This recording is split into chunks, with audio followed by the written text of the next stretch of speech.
Hello everyone, welcome to Sai మనూస్ channel. ఇక్కడైతే వర్షాలు బాగా పడుతున్నాయండి. హైదరాబాద్ లో అయితే ఫుల్ వర్షాలు పడుతున్నాయి. మరి మీ సైడ్ వర్షాలు పడుతున్నాయో లేదో మీరు కూడా చెప్పండి కామెంట్ సెక్షన్ లో.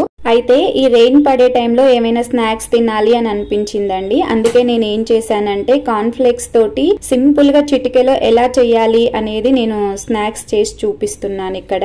ఇప్పుడు స్టవ్ ఆన్ చేసి ఐరన్ కడాయి పెట్టేసుకోవాలండి. అందులో సరిపడా ఆయిల్ అనేది పోసేసుకోవాలి. వీడియోలో చూస్తున్నారు కదా, అలాంటి జల్లిబుట్ట పెట్టేసుకోవాలండి. ఇవి స్టీల్ షాప్ లో అవైలబుల్ గా ఉంటాయి. కప్ లో చూసారు కదా, ఆ మాత్రం పల్లీలు వేసేసుకోవాలండి. ఒక 1 minute 2 minutes ఫ్రై అయిన తర్వాత కార్న్ ఫ్లేక్స్ వేసేసుకోవాలి.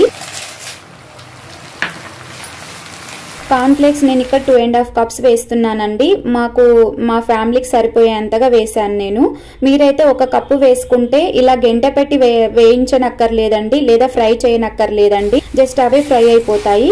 బట్ ఎక్కువ క్వాంటిటీ ఉన్నప్పుడు ఈ విధంగా గరిటెతో అయితే మనం ఫ్రై చేయాల్సిన అవసరం ఉంటది. ఒక 2 రెమ్మల కరివేపాకు తీసుకొని ఇలా వేసేసుకోవాలండి.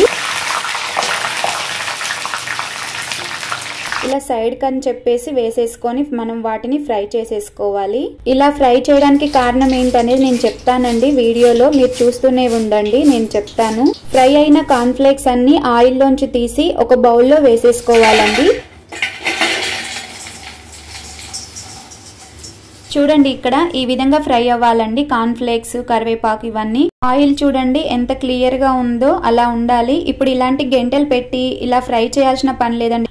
కొన్ని తీస్తుంటే ఇంకొన్ని మాడిపోతూనే ఉంటాయండి ఆయిల్లో. ఒక్కసారిగా అన్ని తీయడానికి రాదు కదా. సో అందుకనే నేను ఇలాంటి జల్లిబుట్ట అనేది యూజ్ చేశాను. నేను ఇక్కడ సింపుల్ గా చిటికెలో అయిపోతుందండి. అన్ని అందులో వేసేసి ఫ్రై చేసేసుకోవడమే మనం. ఇక్కడ పుదీనా, కొత్తిమీర, onion, tomato, red chilli powder, సరిపడ సాల్ట్, ధనియా పౌడర్, జీరా పౌడర్ మీన్స్ జీలకర్ర పొడి, ఇవన్నీ వేసి ఇలా కలిపేసుకోవాలి.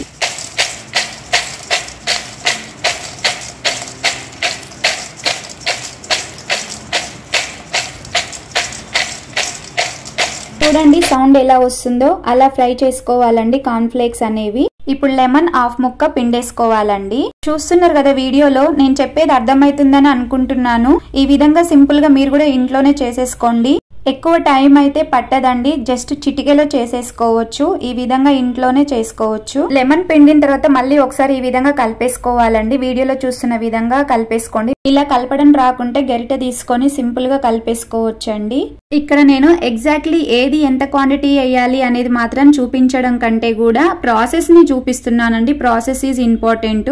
మీరు కూడా యాజ్ ఇట్ ఈజ్ గా ఇలాగే ఫాలో అవుతూ చేసుకోండి. ఇలా సింపుల్ గా చేసినందుకు నా ప్రాసెస్ నచ్చితే గనక లైక్ చేయండి, షేర్ చేయండి, సబ్స్క్రైబ్ చేయండి. Thank you so much for my subscribers. మీ వల్లనే నేను ఈ విధంగా వీడియోస్ తీసి మీ ముందుకు తీసుకొస్తున్నాను. ఇప్పుడైతే టేస్ట్ చూసి చెప్తానండి ఎలా వచ్చింది అనేది. చెప్పక్కర్లేదు, యాక్చువల్లీ చూస్తేనే అర్థమైపోతుంది. Crispy tasty yummy food. Bye bye.